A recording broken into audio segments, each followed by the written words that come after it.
Soyez toujours dans la joie, priez sans relâche, rendez grâce en toutes circonstances. Chers frères et sœurs, comme je le disais au début de la célébration, c'est aujourd'hui le dimanche de Gaudété, où il faut nous réjouir. C'est le dimanche de la joie qui célèbre la moitié de notre temps de l'Avent. Comme nous avons aussi le dimanche de l'Étaré, qui va marquer la moitié du temps du Carême. Seul point commun entre ces deux temps de préparation à de grands événements, pour l'un la nativité, pour l'autre la résurrection, c'est ce bel ornement rose qui sort 2 fois par an de la sacristie. Mais quelle est finalement cette joie ? Permettez-moi une image. Ceux parmi vous qui ont fait de la montagne connaissent ces mouvements de joie et de peine consécutifs au franchissement d'un col, et de découvrir soudain qu'il n'est pas le dernier, qu'il est malheureusement, ou peut-être heureusement, le premier d'une longue série qui nous sépare du sommet. Nous nous réjouissons aussi en voyant ces fameux panneaux qui informent les marcheurs, les randonneurs, qui indiquent le village de départ à 3 heures, heureux d'avoir déjà marché 3 heures, et puis le petit panneau d'à côté qui nous marque le temps qu'il reste jusqu'au sommet, 3 heures encore. Nous sommes à mi-chemin, habités d'une joie et d'une certaine angoisse parfois, quand nous sentons les douleurs dans les mollets. Tout cela pour dire que nous sommes soumis à de nombreux mouvements d'humeur et qu'apparemment nous sommes souvent joyeux, mais que ces joies sont de courte durée. Parfois, on pourrait dire qu'elles ne sont autres qu'un moment de plaisir, mais qu'elles ne sont pas tout à fait de la joie. C'est en nous un petit peu ces montagnes russes entre peine et gaieté. Nous changeons d'humeur sans arrêt. Alors, est-ce une utopie chrétienne que de nous demander d'être sans cesse dans la joie ?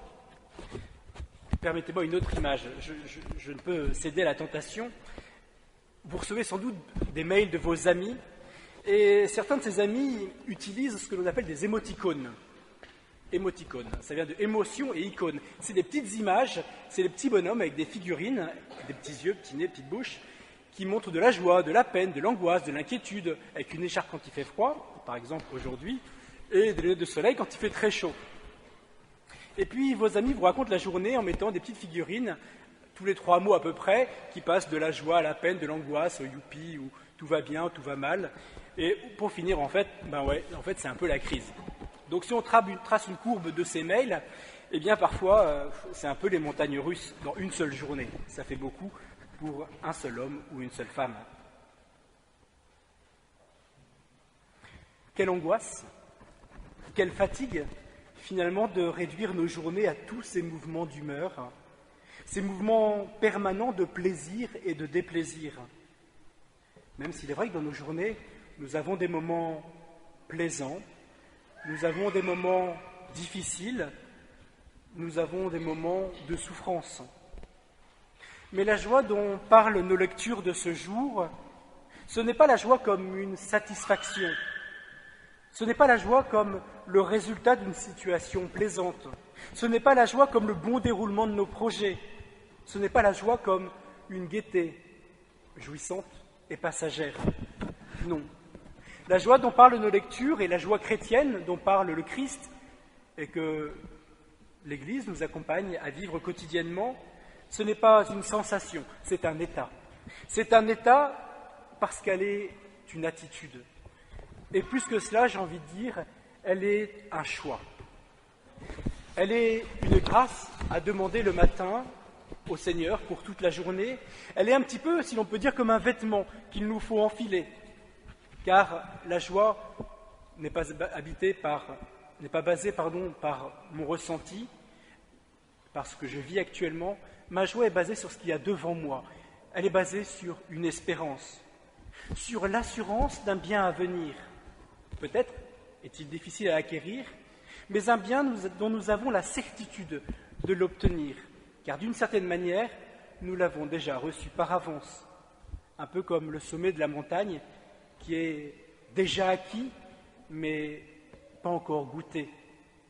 Tout nous est donné par le Christ, par Dieu lui-même, mais la vie sur la terre est parfois un petit peu pénible, comme un pèlerinage.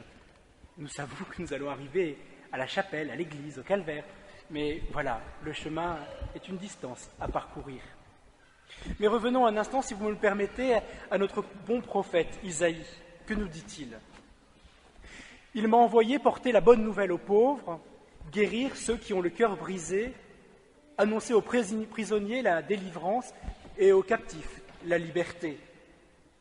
En 2 mots, il est envoyé à ceux qui souffrent, ceux qui ont le dos courbé, qui sont écrasés. Il s'adresse un petit peu à nous. Ce sont finalement les événements de chacune de nos journées dont il parle ici avec ses joies et avec ses peines. S'il y a de la gaieté dans de nombreux événements, il semble nous rappeler que l'on est là aussi sur un chemin parfois bien caillouteux et difficile. Que ce soit nos échecs, que ce soit nos inquiétudes, que ce soit les événements, la crise actuelle, que ce soit la nouvelle de cet ami à qui on vient encore de découvrir d'autres métastases ailleurs dans son corps, que ce soit ces fameuses chaînes de mails qui annoncent la leucémie, découverte sur le bébé de très bons amis, que ce soit ce proche qui vient encore polémiquer sur notre histoire de famille, Isaïe le dit, nous sommes un peuple de souffrants, nous sommes un peuple de courbés. Et c'est bien là notre situation, parfois écrasée par chacun de nos événements. Et c'est spécialement pour cela que le Seigneur se penche sur nous de façon exclusive, de façon aimante et totale. Dieu est comme attiré par ceux qui sont écrasés par le poids de la vie. Un peu comme une mère qui se penche sur son enfant, comme attirée et unie par la souffrance de son petit. Et puis à l'inverse, un peu aussi comme un enfant qui est heureux d'être malade, car ce matin il aura sa maman rien que pour lui. Alors, soyons dans la joie de savoir le Seigneur si compatissant, si préoccupé de notre souffrance. Mais revenons encore à Isaïe, il nous demande de tressaillir de joie. Non pas parce que le Seigneur nous libère, qu'il nous guérit, qu'il arrange nos problèmes, qu'il solutionne tous nos soucis. Non, il nous invite à tressaillir de joie car le Seigneur nous enveloppe du manteau de l'innocence. Il nous fait revêtir les vêtements du salut. À croire que la joie, pour le redire encore une fois, est un choix de se laisser habiller de joie par le Seigneur comme un vêtement que l'on choisit pour toute la journée.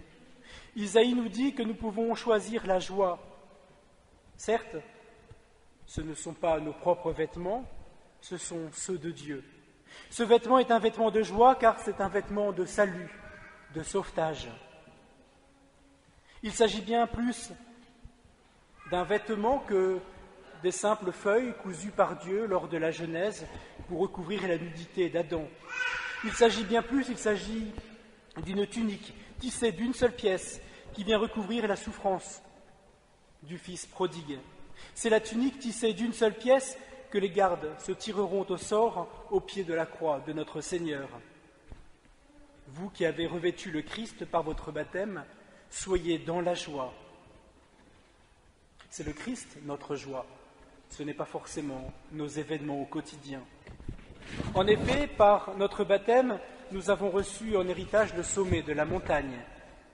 C'est un déjà et un pas encore, nous l'avons déjà acquis, nous ne l'avons pas encore tout à fait atteint.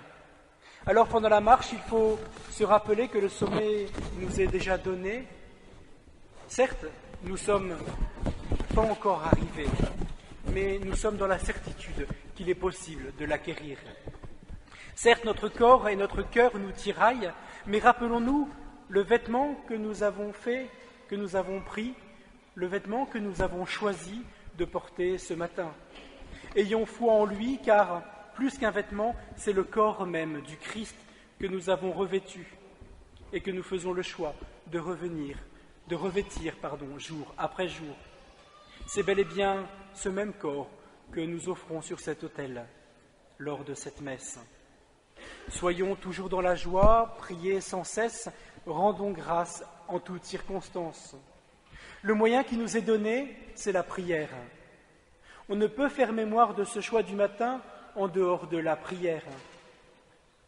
Soit c'est la prière qui dirige nos journées, soit c'est la joie qui prend le devant sur notre journée, soit alors c'est la journée qui nous dirige, les événements qui nous feront aller en haut et en bas de notre cœur.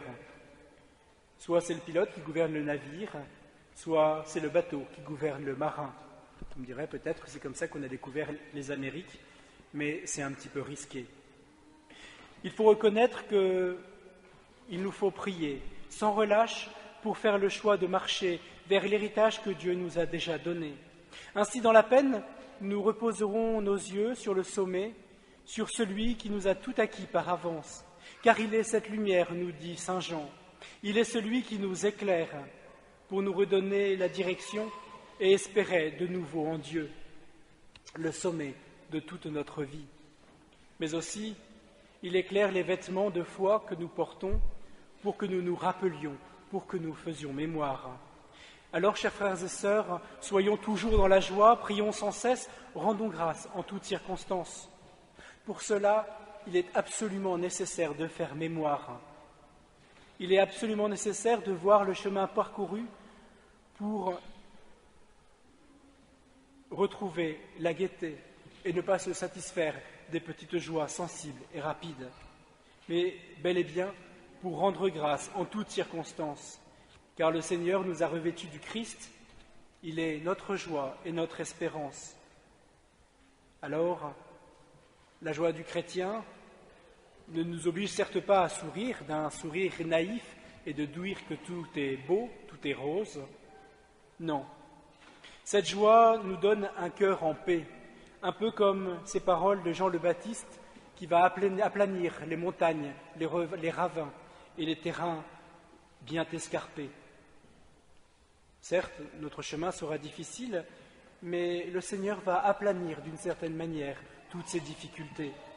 Notre cœur sera dans la paix, il sera uni, il sera paisible et disponible à la marche. À nous de voir durant cette semaine, si nous y parvenons, ce cœur paisible, même s'il est atteint de gravité à cause de la souffrance qui nous entoure, sera un certain signe de paix et d'espérance vis-à-vis de tous ceux qui nous entourent. Paix et joie pour les autres, paix et joie pour nous. Que la Vierge Marie, Notre-Dame de la perpétuelle espérance, soit la gardienne de notre perpétuelle joie. Le sommet de notre joie vient bientôt. Amen.